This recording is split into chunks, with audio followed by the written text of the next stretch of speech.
আসসালামু আলাইকুম। অস্ট্রেলিয়ার মাটি থেকে এসে ডিরেক্ট বাংলাদেশে অ্যাডজাস্টমেন্টটা রিশাদ হোসেনের কেমন হবে সেই ব্যাপারটা নিয়ে আমার একটা চিন্তার জায়গা ছিল। যে অস্ট্রেলিয়ার মাটিতে আসলে যেই লেন্থে বোলিং করতে হয় বা যেই লেন্থে অস্ট্রেলিয়ার মাটিতে সবচাইতে উপযোগী, একটু পেছনের লেন্থে বোলিং করেই কিন্তু রিশাদ হোসেন সবচাইতে বেশি উইকেট পেয়েছিলেন যখন বিগ ব্যাশে খেলেছেন।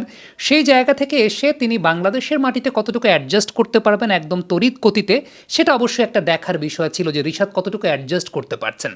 মাশাল্লাহ রিশাদ খুব ভালো অ্যাডজাস্ট করতে পেরেছেন। পোস্ট ম্যাচ প্রেজেন্টেশনে আমি এই কথাটাই লিটন কুমার দাসকে জিজ্ঞেসও করেছিলাম যে ব্যাপারটা অ্যাজ এ ক্যাপ্টেন আপনার কাছে কত ভালো লাগে যে আপনি যখন দেখেন রিশাদ পরিণত হচ্ছে, বিগ ব্যাশে একটা লেন্থে বোলিং করে এসেছেন, অ্যাডজাস্টমেন্টের একটা ব্যাপার থাকে, শুরুতেই এসে হয়তো বা সবসময় খুব ভালো বোলিং করা যায় না, বাট রিশাদ কিন্তু কন্ডিশন ওয়াইজ বোলিং করেছেন। এবং উল্লেখযোগ্য বিষয় হচ্ছে আপনি যদি দেখেন এই ম্যাচে রিশাদ যতগুলো উইকেট পেয়েছেন সব সামনের লেন্থে বোলিং করে উইকেট পেয়েছেন, যেটা বিগ ব্যাশের সঙ্গে পুরোপুরি ডিফারেন্ট।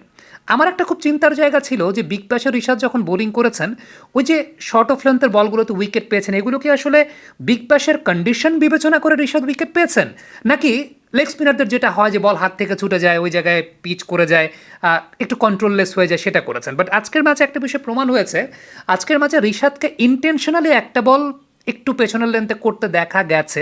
ওই সময়টা খুব সম্ভবত আরিফুল ব্যাটিং করছিলেন, আমার এই মুহূর্তে মনে নেই। আদারওয়াইজ প্রত্যেকটা বল রিশাদ সামনে করেছেন। বিগ ব্যাশে যেরকম জোরের উপর বোলিং করেছিলেন, আজকে বোলিং করেছেন ফ্লাইট দিয়ে। আমি কমেন্ট্রিতে একটা ভাষা প্রয়োগ করেছিলাম যে এবারে রিশাদ নাটোরের কাঁচাগোল্লা খাওয়ালেন ব্যাটারকে, ব্যাটার খেলেন বটে কিন্তু হজমটা করতে পারেননি। আরিফুল সম্ভবত ওই সময় ব্যাটারটা ছিলেন, কারণ ফ্লাইটের ডেলিভারি, পুরো ফ্লাইটে রিসিভ করেছেন ব্যাটারকে। সো এই জায়গাটা দেখতেও ভালো লাগে। লিটনকে আমি এই কথাটা জিজ্ঞেস করেছিলাম যে এটা আপনার কাছে কেমন লাগে। লিটন বলেছেন যে ডেফিনেটলি রিশাদ পাওয়ার প্লের পরে আসা কাজটাকে অনেক বেশি মাত্রা সহজ করে দেয়।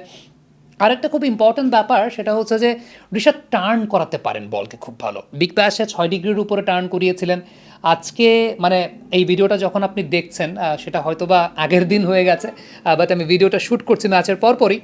তো আমি যে বিষয়টা খেয়াল করলাম যে রিশাদ বলটাকে আসলে কতটুকু টার্ন করাতে পারছেন সেই জায়গাটা থেকে ডেফিনেটলি তার বলের টার্ন অনেকাংশে বৃদ্ধি পেয়েছে। এই মুহূর্তে ওয়ার্ল্ড ক্রিকেটে যতজন লেগ স্পিনার আছেন তাদের মধ্যে রিশাদের টার্ন যদি আপনি চিন্তা করেন, ওয়ান অফ দ্য বেস্ট। 1, 2, 3-এর মধ্যে তিনি অবশ্যই থাকবেন লেগ স্পিনারদের মধ্যে বলকে টার্ন করানোর ক্ষেত্রে। এবং এই টার্ন করানোর জায়গাটাতে মুশতাক আহমেদ তাকে নিয়ে যে কাজটা করেছেন সেটা হচ্ছে সাইড অন বোলিং করার জায়গাটা। রান আপটা অ্যাঙ্গুলার করেছেন, যেটা আগে তারা স্ট্রেটিশ রান আপ ছিল। অ্যাঙ্গুলার রান আপে বোলিং করলে যেটা হয়, গ্যাদার পজিশনের সময় বোলার কিন্তু সাইড অন পজিশনে চলে যায়, অর্থাৎ বডিটা সাইড অন চলে যায়। এবং যেটা আগে যখন তার স্ট্রেটিশ রান আপ ছিল তখন সাইড অন না, ফ্রন্ট অন স্টাইলে তার গ্যাদার পজিশন থাকতো।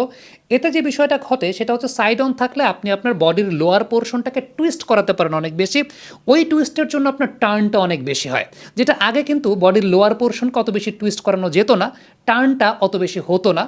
আরেকটা খুব ইম্পর্টেন্ট ব্যাপার, সাইড অন পদ্ধতিতে থাকলে ল্যাটেরাল ফ্লেকশনটা কম হয়।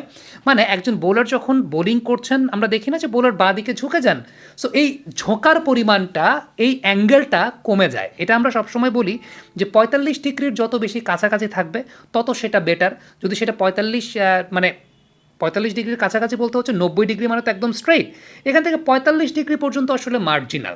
এর নিচে নেমে গেলে যদি 44 ডিগ্রি নেমে যায়, 40 ডিগ্রি নেমে যায়, 35 ডিগ্রি নেমে যায়, তার মানে সেই বোলারটার ল্যাটারাল ফ্লেকশনের ঝুঁকি থাকে, মানে সেই বোলারটা আলটিমেটলি ঠিকঠাক মতো ব্যালেন্স রেখে বোলিং করতে পারেন না।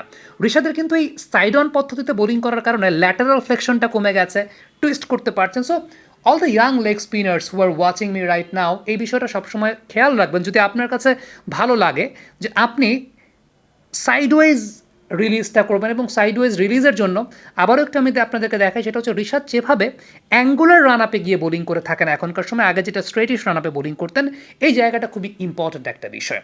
দর্শক, কমেন্ট বক্সে আপনাদের মন্তব্য মতামত জানতে চাই, ক্রিকেট নিয়ে কথা বলতে চাই, মাঠের ক্রিকেট সেটা যেখানেই হোক না কেন, মাঠের ক্রিকেটটাতেই ফোকাস করতে চাই। দিন শেষে আমার কাছে মনে হয় যে আমাদের দেশে খেলার চাইতে ধুলা নিয়েই কথাবার্তা বেশি হয়, সেখান থেকে বেরিয়ে এসে আমরা ক্রিকেট নিয়ে কথা বলতে চাই। আশা করছি ক্রিকেটের যারা কোর দর্শক আছেন তারা আমাদের সঙ্গে থাকবেন। Thank you.